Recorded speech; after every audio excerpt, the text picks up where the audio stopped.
Since 2018, the United States and China have been like two giant chess players, each making move after move, neither willing to back down. This game isn't played on a regular chessboard. It's on the fields of trade, technology, currency, and global power. And for over 5 years, there's been no sign of it slowing down. Then recently, Donald Trump, known for his tough stance, unexpectedly softened. He said that if he returns to the White House, he would significantly reduce the tariffs on Chinese goods. This shift caught many by surprise. Could it be that the US is seeking peace? But no, China immediately responded with a firm no. Beijing showed no interest in negotiations. And so once again, people started speculating. Could this just be another of Trump's familiar bluffing tactics? Or is it a sign that the tariff drama between the two superpowers is finally coming to an end?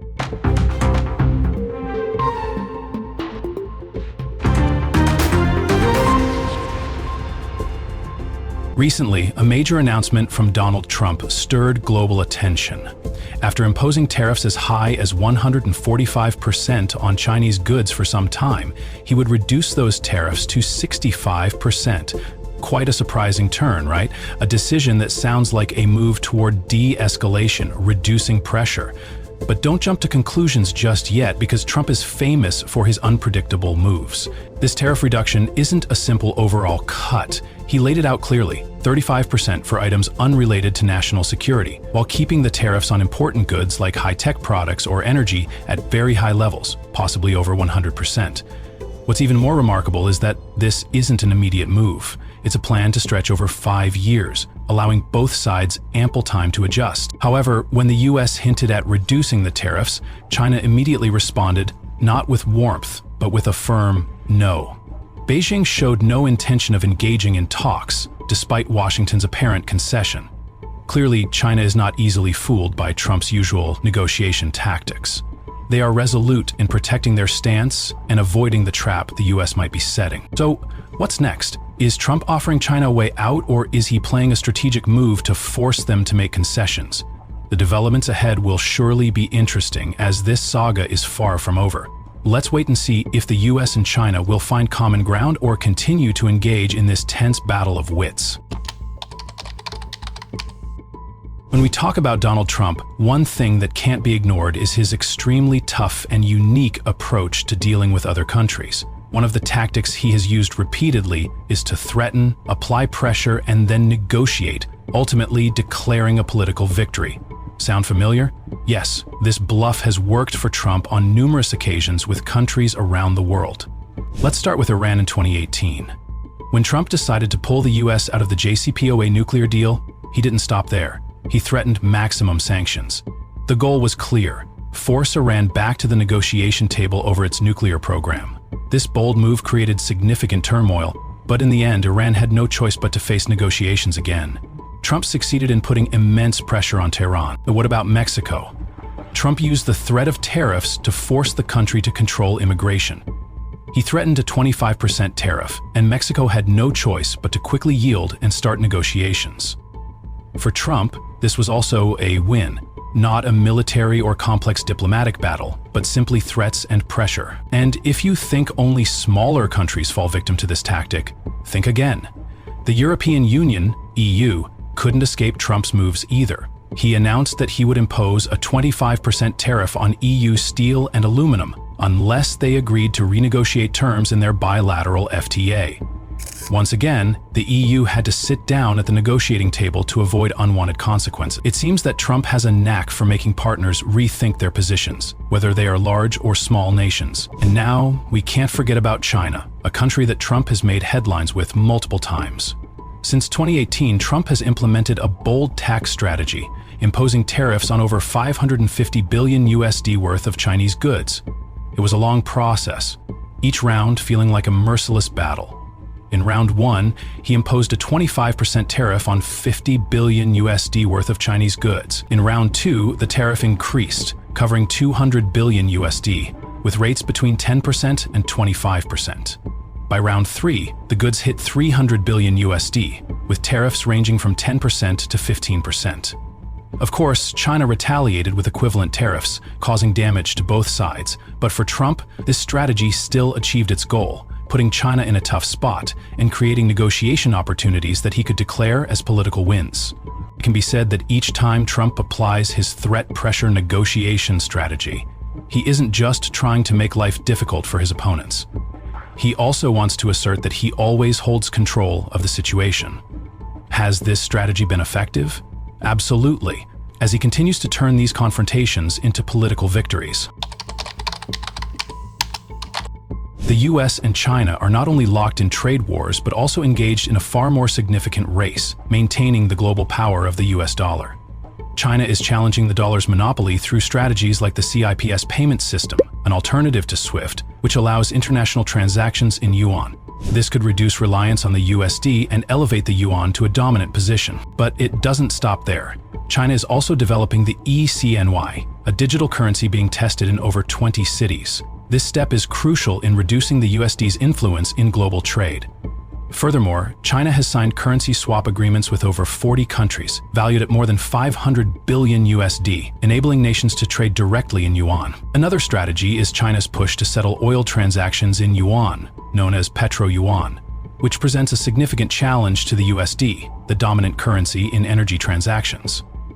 China is also preparing to support gold trading on the Shanghai exchange, further strengthening petro-yuan's position. These moves put considerable pressure on the USD and could drastically change the global financial order.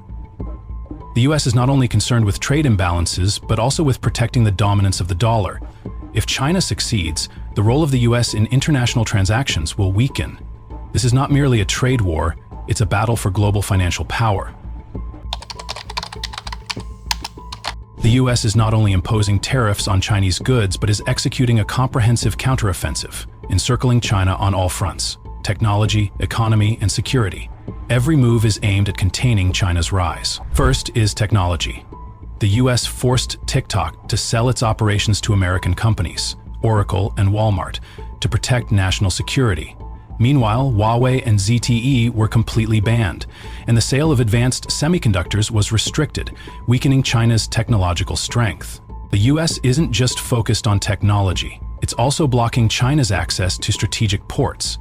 The Panama Canal and Haifa in Israel are prime examples, where the US has worked to prevent China from gaining operational control. These strategies aim to sever China's ability to control critical shipping and logistical routes. Additionally, the US has pulled its allies into the fight. Germany faces a 25% tariff threat if it continues to cooperate with Huawei. Australia is pressured to stop exporting rare earth minerals, and Japan and South Korea are urged to monitor Chinese technology activities closely. These moves demonstrate that the US is creating a global encirclement to safeguard its superpower status and prevent China's rise. China is not a country that can be cornered easily. While the US may deploy its familiar bluff tactics, Beijing is ready to respond sharply, maintaining the initiative and resolutely avoiding the negotiating traps set by Trump. China has learned that to avoid getting stuck in unproductive negotiations, it must stand firm and only engage in talks when real changes are on the table. One of China's key steps in this strategy is to strengthen regional economic cooperation. They're not waiting around. Instead, they're proactively expanding ties with major partners. The RCEP agreement, involving 15 countries, has become one of the largest free trade agreements in the world, with China taking a leading role. This partnership solidifies China's deep ties across Southeast Asia, but China is not only focused on diplomacy. Domestically, it is accelerating the localization of its supply chains to reduce reliance on external suppliers, especially for high-tech products like semiconductors, energy, and aerospace. This is a long-term strategy that not only minimizes risks, but also enhances China's self-reliance and ability to cope with US sanctions. China's strategy can be considered a dual approach. They are not afraid to confront directly when necessary, but are also shrewd in avoiding unnecessary public tensions. Instead of declaring an all-out trade war, China is opting for patience, carefully calculating the right time to respond when conditions are favorable. With these strategies, China is not only safeguarding its national interests, but gradually strengthening its position in the standoff with the US. These moves not only help them avoid the traps Trump has set, but also pave the way for a more solid and resilient path to maintain global influence. When Trump proposed reducing tariffs on imports, Many may have seen it as a gesture of goodwill, a final curtain on the prolonged US-China standoff. But in reality, this is just a carefully calculated strategic move by the US. The tariff reduction isn't about giving China a victory. It's designed to force them back to the negotiation table under certain pressure. This is Trump's familiar deceptive tactic, applying pressure to force concession. However, China is not easily deceived. They understand the game and are not rushing to accept the US proposal. They don't want to repeat the mistakes of the past when they entered negotiations under pressure but gained little in return.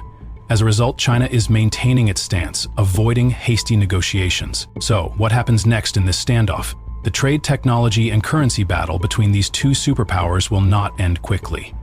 On the contrary, it will move into a new phase, less public but certainly more intense. The battle will shift to less visible strategic arenas such as high-tech industries, supply chains, and finance, but with equally determined resolve. And the big question that the world is waiting to answer is who will control the global supply chains? Who will set the technological standards and establish the financial system of the future? These are the battles that will not only determine the future of the US and China, but will also have far-reaching impacts on the post-USD world order. While the US strives to maintain its financial dominance, China is preparing to challenge that supremacy with sophisticated, long-term strategies. As the dominance of the USD slowly wanes, this race will no longer just be a contest between two countries. It will be a battle for who will lead the world in the 21st century. The battle for global dominance isn't just about tariffs and trade wars. It's a full-scale assault on every front, from technology to security to economics. What happens when a rising superpower like China challenges the very foundation of American power? Can the US hold on to its stranglehold on global influence? Or is the world about to witness a new order? With every move China makes, from tech takeovers to strategic port deals, the stakes grow higher. America's response is clear. Fight back on all fronts or risk losing everything. The question is, will it be enough?